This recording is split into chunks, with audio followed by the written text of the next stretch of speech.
evening and welcome. You're watching the Newshour Agenda. I'm Padmaja Joshi, and on Times Now, which is the election news headquarters, we believe in not just throwing data at you, but also getting you the real story. Because there's only one thing that we've been told so far through 90% of the exit polls that you have been bombarded with over the last 24 hours.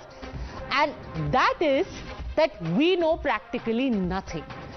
Everything has been said. There'll be a hung assembly, there'll be an absolute majority for the BJP, there'll be an absolute majority for the Congress, which is why it's important to look deeper into this election data in each seat and see if Karnataka is actually sending us a message. So we started by looking at all of these seats individually, and we picked up 7 seats that, according to the Times Now ETG projections, are likely to throw up a surprise. What are those seats and what do we deduce from there? Joining us, in addition to our political guests, who we'll go to in just a bit, are our analysts. We have political strategist JVC Sriram, who's also a commentator and cephalogist, and analyst Jay Mruk joining us together. Both of them, we realize today, is Jay Sriram right here with us in the studio. Great start. So Jay and Sriram will help us deduce what these 7 surprise seats are telling us. Let's start with Bellary Rural, where we have BJP leader Sriramulu, who might just lose. Why is this surprising, and what is this seat telling us? Why is this surprising? I think, our trackers are showing that Sriramulu is not leading by a big margin, but he is winning at a very low margin. Okay. Our reasons are we are unable to decipher it because it's a shock for every one of us. In fact, it's not a decisive victory for Sriramulu. That's the reason why I was asking yesterday whether he should have contested in Badami, where he gave a tough fight to Siddaramaiah. This is happening. But he is not trailing. He is not leading in a big margin. We should actually try and understand if there is a candidate of the Kalyan Rajya party of Mr. Janardhan Reddy who might be actually eating into his votes and causing trouble for him. Because that is perhaps the only reason. So basically, now you hit the nail on the head. This will be a massive shocker, which will again tell us that any time you have all of these factional parties that come out of the BJP or those who are aligned to the BJP, it always ends up denting the Bharatiya Janata Party. Whether it be in a very massive way, what Mr. Yedurappa did in 2013, or you've got smaller candidates this time around, rebel factor does work. So that's seat number 1, where if B. Sriramulu loses, we will have a major upset. The second seat is Bellary City, where we're being told that Somashekar Reddy may also lose. Your thoughts, Jay? Yeah, now let's understand one thing. One of the brothers has come out, set up a separate party, and of course he is contesting from Kopra, the neighboring district, Gangavati over there. But there is clearly, now if he says that there are 40 seats where he is going to show his influence. No, but wait, first I think it's also important that we explain each one of these candidates, because if we are saying that Somashekar Reddy might lose in the BJP, we also have to explain the importance. Sure. So Anil Lad is actually a former congressman, also from the same Bellary hinterland, who in the BJP Reddy days used to be their opponent, right? So you have finally a JDS, as he's written over there. I mean, I'm sorry, I peered into your street. Go ahead. It's become like the dharamshala party over there, So anybody who doesn't have a place to go goes to JDS. So suddenly this is not the JDS magic. This is the fact that the candidate itself is heavy. Now, if that candidate is also putting up a fight. Important because Reddy. Now in this area there is red soil and Reddy. So these things that matter, and against Somashekar Reddy you've got the Congresses also fielding a Reddy. That could also be a factor for him losing? Absolutely, that could also be a factor. But I think one of the major factors here is that this candidate is not a lightweight. He perhaps might be making it a triangular contest. I think that is the real point. That is the reason. Okay. Hirekerur in Bombay, Karnataka, better known as Kittur, Karnataka, BC Patil won in 2018 from the Congress, defected to the BJP, won the by-election, but This time, and this is a pattern, by the way, we are seeing a few of the other seats also. People who defected, won the by-election this time around, shockingly, are losing. He won big. Actually, in the by-election. So actually, in a by-election, I think the people voted for the BJP to come to power. At this point of time, there is a local anti-incumbency at this particular place. You are right. But this Bombay, Karnataka, you were saying the BJP is likely to make gains. They are quite strong. Correct. But still, I think so. Somebody who's won by a huge margin in the by-poll. So I'm just trying to look for a story here. See, everyone is saying, oh, this is candidate-based. If these people are losing according to projections, then maybe there is a massive Congress wave that most people have missed. No. There's also one more phenomena. I think I'll go with Sriram, Jai and Sriram. The thing, there's one more phenomena you need to take note of.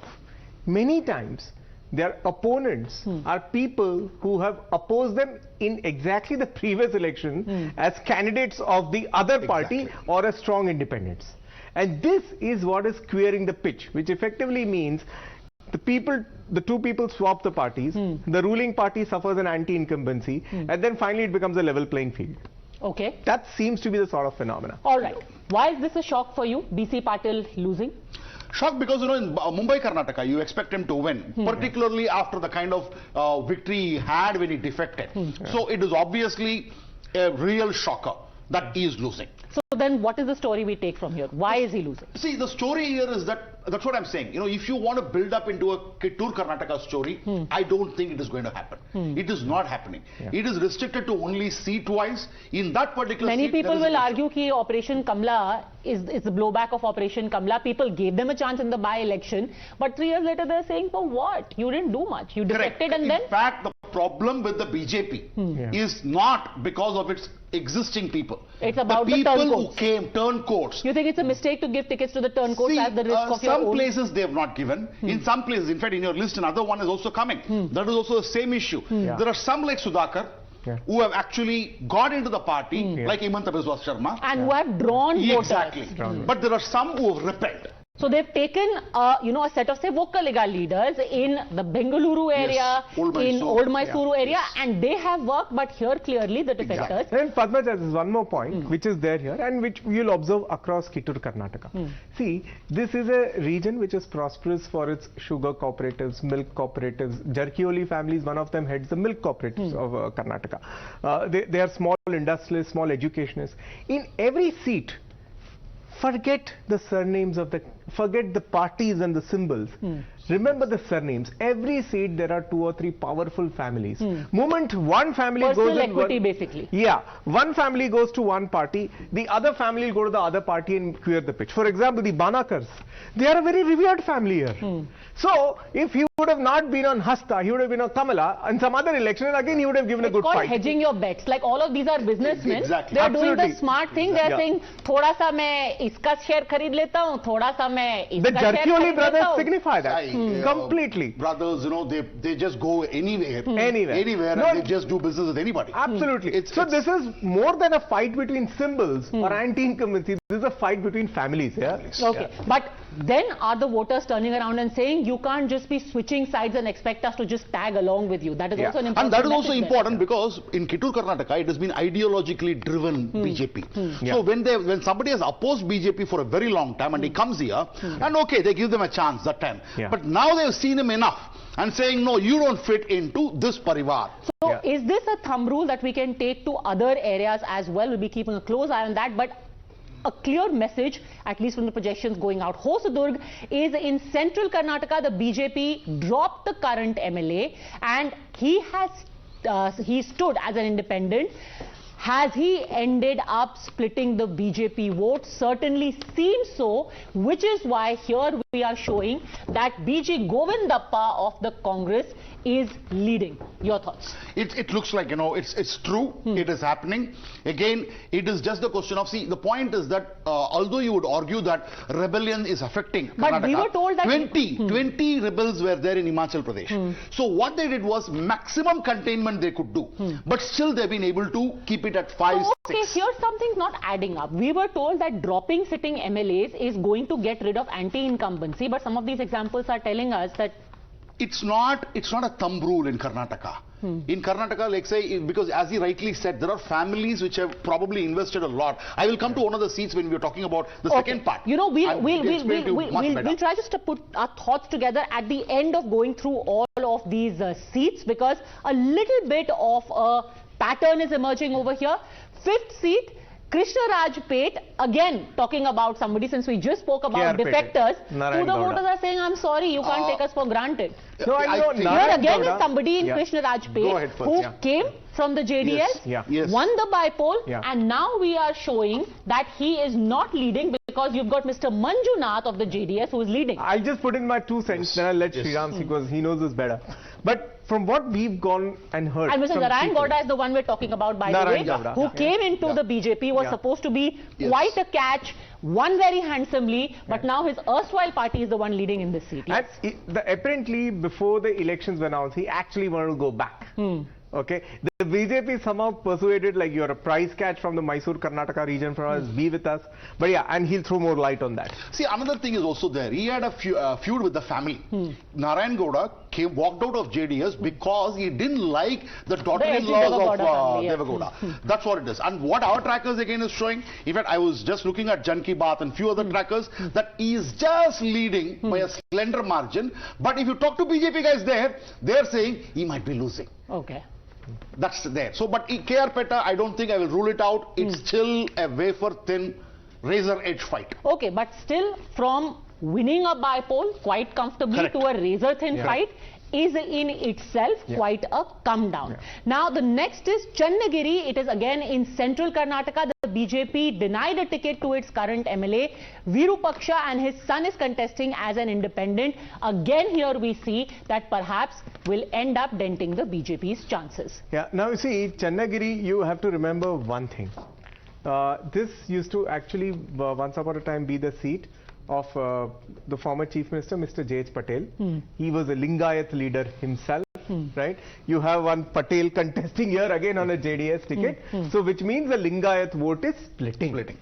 Right? That seems to be the story in Channagiri. In fact, one observation is that if there is a strong Lingayat candidate in Congress, and is fighting against a weak Lingayat candidate of a BJP, there seems to be a little movement towards a stronger Lingayat candidate. Exception is Jagdish Shettar. We'll come to that later. Then one has to say that the Congress has done a wise seat selection. They've done a good seat selection. No, and now, like you observed in Bellary, Anil Lad, JDS. Here, JDS, it's rightly turning out to be the Dharamshala party, which is parking space, Dharamshala party, which is having enough of a nuisance value. Interesting, because today Mr. Kumaraswamy said that without us nobody, so he not only has fielded his own candidates to win, but he has fielded enough candidates to ensure that neither of these parties gets a clear majority. Big news is coming in one of the other districts when we go through. Okay, Bellary city, Gali Janardhan Reddy's wife might lose and the Congress will win. You don't look very surprised. No, I'm not surprised at all. It was bound to happen. In fact, I think Reddy brothers, as we moved into the election, have created enough nuisance value. And the point which is surprising to me, Padmaja, is that in spite of all this, Kalyana Karnataka, BJP is holding according to many opinion polls. Because to me, I thought they will be around 12, 13, but there are people who are giving 15, 16 and 17 at Kalyana Karnataka, which is really, really surprising. Okay, so what is the big message that we are taking away from this? Two things that really stood out to my mind. One is that not all cases where sitting MLAs have been dropped has worked out favorably for the BJP. If there are rebels there, they are denting the BJP enough to help the Congress. Largely, I've seen the Congress is being helped there. Second is that wherever you have defectors, people haven't taken to kindly, and in some cases I've heard even the cadre hasn't taken to kindly. Has not taken it kindly. Padmaja, I'll add one more point to that. So can I say safely that the Gujarat model sometimes wins, but sometimes it can turn into Himachal? Definitely yes. No, and especially it will have a moderate effect, Padmaja, where, as you rightly pointed out earlier, there are families with their own equities. See, look at all the cases where there's a JDS candidate that's powerful, or where there's a swap of the candidates. It's the personal equity of these family names which is working. So that means it's not just the symbol that matters. It's how you're actually able to manage even local equations. Now, if this particular takeaway actually comes true on the 13th of May, there will be quite a worry. There will be actually 70 reasons to worry. That's how many people have been changed by the BJP, right? 103. All right. So, Dr. Ajay Alok, good time to bring you in. We already have a Dr. Sumansi Raman and Advocate Adil Hassan, spokesperson and youth president of the AIMIM, also joining us. From the trends that we have seen so far, it seems that the rebels are ending up denting you. And I know what you're going to say. Our analysis is showing that you are vastly wrong. We are going to get 223 seats. But please humor me. And if we go by these particular projections, the message is that when you have dropped people, it hasn't worked out very well for you, at least in Karnataka. You've dropped 100, more than 100. We'll see what will happen in Karnataka on 13th. But let me tell you, bringing in fresh faces and facing rebellion is a part and parcel of every election that you go through. And what we have seen, that if we bring fresh faces in the politics, if we create a new generation of leadership, that has always been good for the party for the long term. Okay, I mean, look at the BJP's perspective. Somebody says that dropping Jagdish Shettar was an insult. No, it was not an insult. It was a proper ground feedback that he's not doing well and we have to nurture someone else. Okay, so Sumansi Raman, Dr. Sumansi Raman, short-term pain for long-term gain. Do you agree with that analysis? Fine, 2023, short-term pain for 2024 and the next election in the Assembly. The BJP thinks they are actually doing better by getting in fresh blood.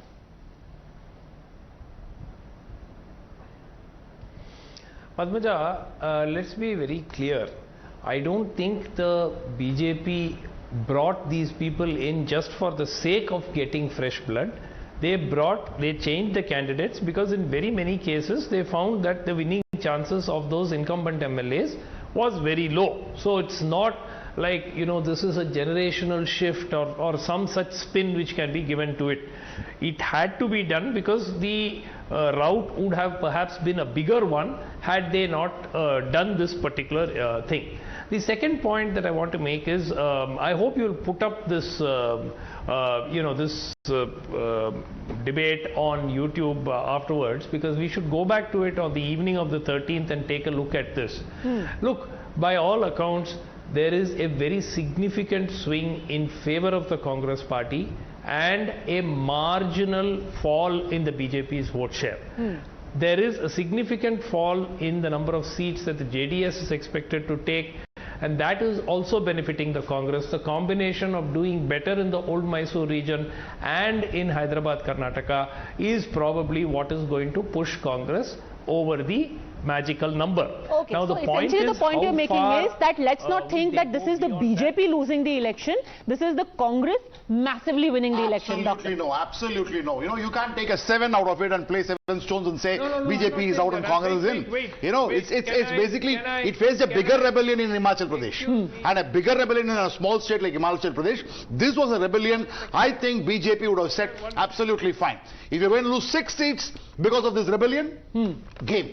Let's move on. I'm going to gain 20 or 25 more by bringing in fresh faces and face the anti-incumbency.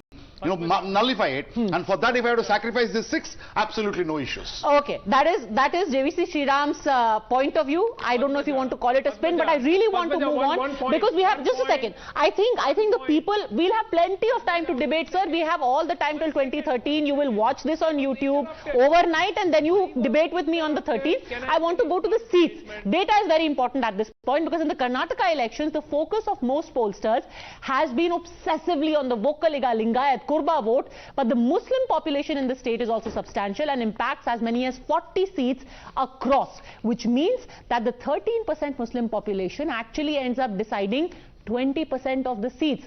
Of these 40, we have identified 21 Muslim-dominated seats across regions to see if this time the Muslim vote has consolidated behind the Congress, because if that actually happens, it could be a template that will greatly benefit the Congress nationally as well. So let's start going through those seats and see what we are being told over there. The first one is Bijapur city, which is in Bombay, Karnataka, and here you have Basangauda Patil, Yatnal in the lead. Interesting, very outspoken, brash. His own people have complained against him. Yediyurappa, he is the one man who fights against Yediyurappa. Pancham Shali Lingayat. Yeah. But again, so large Muslim population, BJP is winning. Yeah. But there's a twist in the story here. Last time the margin was about 6,000 votes. Okay. The opponent was a Muslim. There's just one twist in the story we need to be wary about. This gentleman, Bande Nawaz Mahabari, he campaigned for 4 days.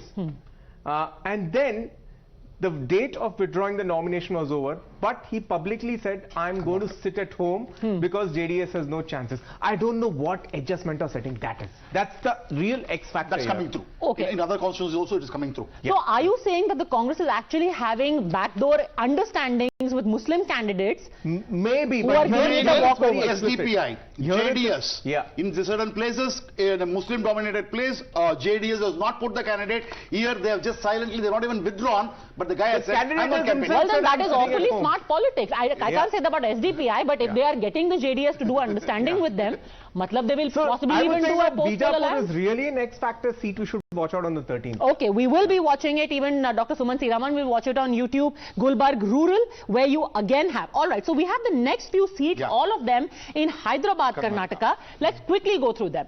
We've got Gulbarg Rural. The BJP is ahead over here. Gulbarg Dakshin, which is South Gulbarg. Here you have the Indian National Congress in the lead. We're not calling it as a win, but the Indian National Congress. They won by 5,431 votes in 2018. It is a tough seat. We will have to look at. But it's going to be a Lingayat consolidation, SC consolidation, because there's a lot of SC population also here. Absolutely. So we need to look at this seat. And Gulbarg, by the way, all of this has got a high Muslim population. Very big stronghold of course, the Congress chief, Mr. Kharge. Gulbarg Uttar, again, you've got the BJP though. So interesting that you've got 3 seats. But here I would like to know whether Nazir Hussain is going to get how many votes. Because he has not announced anything. JDS has been the Muslim candidate. You have Congress as a Muslim candidate. Now, if this guy goes down, then she will have a better chance. No, but she also has... Fatima, see, Gulbarg Uttar is a seat that the Congress has won 3 times in a row. So I would really be surprised if this happens. One of the only reasons for that then should be a Lingayat consolidation. No, but there was considerable anger against Kanis Fatima. She took on in 2018 the mantle of her husband. Her husband passed away. And then apparently she was completely absent. During the COVID pandemic, she was nowhere to be found. Then we have got the next set, Bidar South. The Congress is in the lead, but it's still quite a fight. In Bidar... Again the same story. Bidar South, Mr. Khenny, old family equity person over there, right? And then you have Bandappa Kashempur, who's also a very old horse. He's defected across parties. And even last time as a JDS candidate, he'd put up a very good fight. So, again if there is a lead, more of family equity, less of the symbol. All right. The next we're looking at is Bidar, where you have the JDS in the lead. This is a very, very important seat. Why I say it is a very important seat? This will show to you that JDS has become a parking slot now. His father is a very tall leader. He had switched all the parties. He was a minister in 1989, right? And he was a pioneer in microcredit management in the Bidar area. Now he had run into certain controversies last year. So we do not want to explain the whole process. He was into controversy. So but what happened is Gurpadappa Nagmarpalli in the Congress, finally in the last Operation Kamala came to BJP, lost and then died. Before that he was in Yediyurappa's party in 2013 and he won. And he won, So what happens here, the family has a hold. His father had earned a lot of goodwill. So this is not a victory for JDS. It's the Nagmarapalli family. Yes, exactly. So here's the thing. Of the total 21 Muslim-dominated seats which have got maximum concentration, here is the breakup that we found according to those projections. The BJP actually has won the maximum, which is 10 seats. Congress is at second at 9 seats. And the JDS is a far third at 2 seats, which means neither of them are there. Which means this mass migration of Muslims is not really happening. Is not really happening. What's going to work out is like wherever there's a family with an equity, as he said, the parking lot, JDS uses them either maybe to scrape through in 1 or 2, but in a dozen of them just to add some nuisance value. So I want to just bring one thing, Padmaja, because I don't know that you're going seat by seat. If you look at Mangalore, there's a 44% Muslims, and the Mangalore UT Kadar won by a 14% margin in last election. But come 2019, with 44% Muslims, Katil, the BJP state president, leads by 4% in that assembly segment in the parliamentary constituency, which means counter-consolidation of what we call as united spectrum of Hindu votes is happening wherever the Muslim population goes beyond 30%. So coastal Karnataka, I'll just add, in the Lok Sabha, those coastal Karnataka districts, the BJP's vote share 62%. It was literally a one solid Hindu bloc vote. So, Advocate Adil Hassan, the message that we are getting from these Muslim majority seats is that contrary to the attempts of all parties, there is no massive consolidation of Muslim votes, but every time such appeals are made, the counter-consolidation is huge. What does that mean to your politics of parties like AIMIM, the SDPI? Ma'am, we are contesting in a very limited way. We are contesting only 3 seats. Only 3 seats. We supported one independent candidate, one candidate from SC community, and one Muslim community. So we just want our voice to be raised in the assembly, because Congress and BJP following the same path. We don't find Congress different in any way. In the same, you saw about Bidar, what happened in Bidar, everybody knows. And they will never talk about minority budget, they will never talk about schools, hospitals. Every time they want to, Mallikarjun Kharge was from Karnataka, he is president of the Congress party, 4% reservation. The reason why I asked you this question is, every time you enter the fray, you end up proving the Congress right. कि आपके आने से और appeal करने से सिर्फ एक चीज होती है कि बीजेपी का मकसद और काउंटर कंसोलिडेशन 100% हो जाता है. मैम, आप औरंगाबाद लोकसभा सीट देख लीजिए, वहां पे 20 से 22% अकलियत की आबादी है, और वहां पर जो कांग्रेस पार्टी 1989 से वो सीट नहीं हरा रही थी, इम्तियाज जलील साहब ने हरा के दिखा दिया. वो शिवसेना ने हमने सीधा लोकसभा लड़ा जिसमें 2 जीते हैं, किशनगंज में कांग्रेस जीती. साहब, वो जो बीजेपी शिवसेना का इतना बड़ा रिबेल, ओपन रिबेल, जिस दोनों पार्टी के नेता जिसको रिबेल मानते हैं, वो खड़ा हो गया, तब आप जाके औरंगाबाद जीते हैं. It's a very frequent. Okay, let us just leave Maharashtra for now. I'm going to leave the data and these broad thoughts with you. 2 reasons to worry for the Bharatiya Janata Party. One big reason as far as the 13% Muslim population is concerned, which would bring them some cheer, but at least these messages are way more reliable than some of these very big numbers we are hearing thrown around. That's what we'll do over the next 24 hours as well. With Jai Shri Ram, thanks very much to the both of you and to the guests for joining me on the show. Thank you.